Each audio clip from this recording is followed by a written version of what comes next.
A 1-minute reflection by Joan Chittister, one of the great spiritual teachers of our times.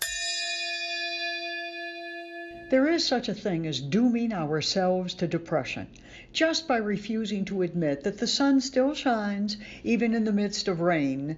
We condition ourselves to color everything black, that is at worst light blue. It's an attitude, this thing called negativity, not a condition. We become so accustomed to attending only to the worst of every day that of course it happens. We make it happen because we expect it to happen.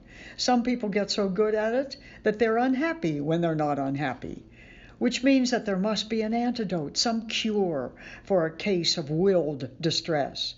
And there is. It's called celebration. It's called seeing the love of God in places we've never even bothered to identify before.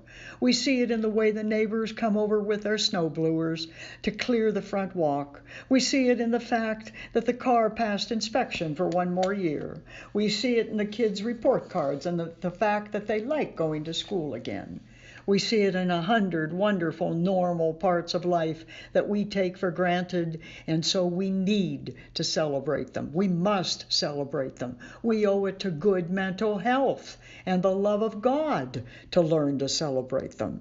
Enough with this Jansenist attitude of giving up all the good that life has to give in order to earn a better world somewhere else, which is the silliest thing I've ever heard of. The blessing of life is to learn to recognize, appreciate, and be grateful for all the blessings of life God gives us so that we can become happier and happier, just as God wants us to be. Learn more at joanchittister.org. Copyright 2018 by Joan Chittister.